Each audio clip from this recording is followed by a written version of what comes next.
मौकों पर कहा, मैंने कई मौकों पर इस बात को कहा, खुदाई से रास्ता नहीं निकलेगा। ये खोदने वाले लोग सौहार्द को खोदेंगे। और पहले भी गलत है, क्योंकि जब हमारे देश में प्लेसेस ऑफ वर्शिप एक्ट पहले से मौजूद है और प्लेसेस ऑफ वर्शिप एक्ट इस बात की पाबंदी लगाता है कि किसी तरह की चीजों में इस तरह के सर्वे, इस तरह के खुदाई के काम न हो। लेकिन भारतीय जनता पार्टी जानबूझ करके इन मसलों को इसलिए उठा रही क्योंकि किसान के सवाल पर वो बात नहीं करना चाहती। अरे नीचे कर लो यार। भारतीय जनता पार्टी से किसान ये पूछेगा कि आपने तो किसान की आय दोगुनी की बात की थी, लेकिन किसान आज भी तकलीफ और परेशानी में है। जिस समय उसे डीएपी चाहिए था, डीएपी उपलब्ध नहीं था, खाद उपलब्ध नहीं थी, जो बीजों की कीमत बढ़ी है, कीटनाशक दवाइयों की कीमत बढ़ी है और बिजली का बिल लगातार बढ़ता चला जा रहा है। जो सिंचाई से लेकर के तमाम इंतजाम थे वो सरकार करने में नाकाम रही है। और अगर फसल तैयार भी किसान कर रहा है तो उसको कीमत कहाँ मिलेगी, उसके लिए कोई और जितने बड़े पैमाने पे बेरोजगारी बढ़ती चली जा रही है। 10 साल हो गए उत्तर प्रदेश में भी 7 साल की सरकार हो गई। अगर हम 17 साल का हिसाब किताब लगाएं तो इस सरकार ने बेरोजगारी बढ़ाई है, न नौकरी है न रोजगार है। तो इन तमाम सवालों से ध्यान हटाने के लिए जानबूझ करके सरकार इस तरह की खुदाई के कार्यक्रम कर रही है। और आज अगर भारतीय जनता पार्टी के अंडरग्राउंड जो पॉलिसी बनाते हैं, ये पाइपलाइन जो अंडरग्राउंड पड़ती है, उसी तरह भारतीय जनता पार्टी की विचारधारा अंडरग्राउंड अंदर ही अंदर काम करती है। ये बात पहले भी कहनी चाहिए थी। लोगों की जान चली गई, लोगों के घरों में छापे पड़ रहे हैं, बिजली के नाम पर 2-2, 3-3 हजार लोगों के यहाँ एफआईआर दर्ज हो गई। अगर ये बात गलत थी भारतीय जनता पार्टी की तो जान तो वापस नहीं ला सकते हैं। उन्हें मुआवजा देना चाहिए उन गरीब परिवारों को, और जितने भी झूठे मुकदमे लगे हैं, चाहे वो सांसद पे हो चाहे किसी को बात देनी चाहिए।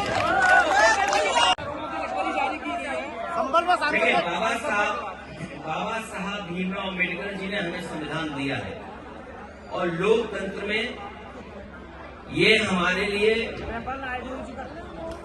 रक्षा कवच का काम करता है। संविधान हमारे लिए, आपके लिए ये संविधान रक्षा करता है, हमें आपको सम्मान दिलाता है। और जानबूझ करके भारतीय जनता पार्टी अपमानित करना चाहती है। ये तमाम वो लोग हैं जिन्होंने कभी सम्मान नहीं किया संविधान का, लोकतंत्र का और बाबा साहब भीमराव अम्बेडकर। जो बीजेपी के लोग, केवल एक नहीं, बीजेपी के सभी लोगों को माफी मांगनी चाहिए। समाजवादी पार्टी आगे कहां तक जाएगी? आगे थे तो कभी गुजरात से शुरू हुआ। तो आप ये मानना है कि ये मोदी, आपका इशारा मोदी जी की तरफ है, योगी मोदी की तरफ है।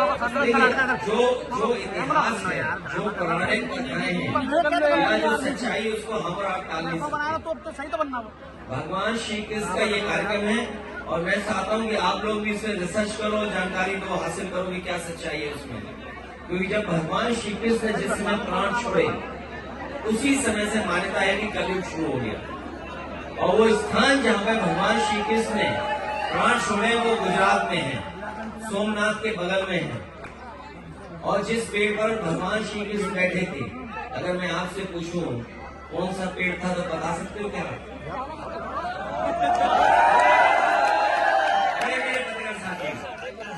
ये दिल्ली से इसको व्हाट्सएप से सवाल आ रहे हैं, बताइए। आगे की रणनीति क्या हुई है? 27 का प्लान क्या है? देखिए, ये चुनाव आ गया है, इसलिए ईडी भी आ गई। चुनाव आते ईडी, इनकम टैक्स आ जाती, चुनाव आते सीबीआई आ जाती। ये कौन सी नई बात है? सब जानते हैं बात।